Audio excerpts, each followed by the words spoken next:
Un passage de C'était toute une vie de François Bon aux éditions Tiers Livre.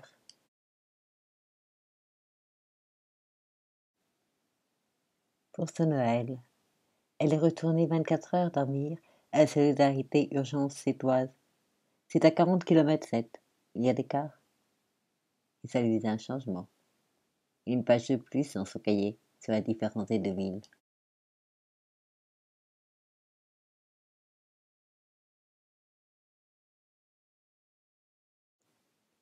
Ville de poètes et d'artistes, cachés dans la pénombre de ces rues, ce sont des gens simples et ouverts à toutes les paroles qui s'évaporent dans le vent. C'est cet homme qui a effacé toutes ses traces de sa vie familiale pour une raison simple. Il a choisi sa liberté, vivre sans penser à payer ses dettes et rentrer dans le désordre de la vie de dépendance. Il a plongé dans l'alcool et a gardé le souvenir de ses vagabondages. Et j'ai rencontré ce vieux vagabond nommé Ali, rempli de sagesse et de savoir, ce plaisir de croire tous ces rêves qu'on trouve impossibles à créer. Et comme je regardais autour de moi, ces personnes me souriaient en me fixant, et une femme âgée, plus de 20 ans, m'a rattrapée seule pour me parler en privé et m'a dit « Ces gens-là ne sont ni plus intelligents, ni plus doués, ni plus courageux que toi. »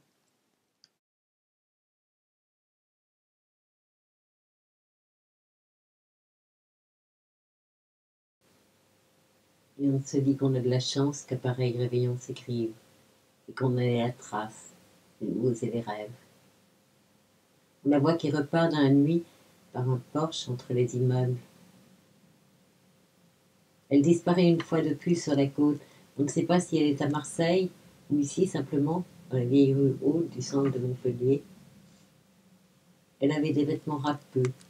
Elle reviendra avec des cuirs qu'elle revendra peu à peu jusqu'à ne plus avoir encore une fois que son sac gris et quelques pages à l'encre bleue.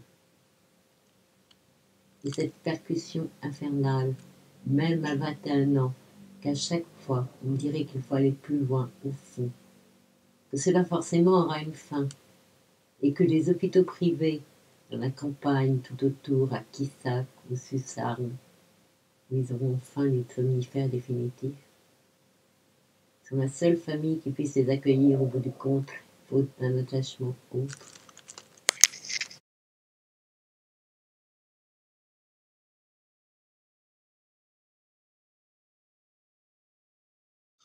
Il y a ce texte que celle-ci, une fois, avait écrit après 5 semaines d'absence, lors d'un suicide d'un ami très cher.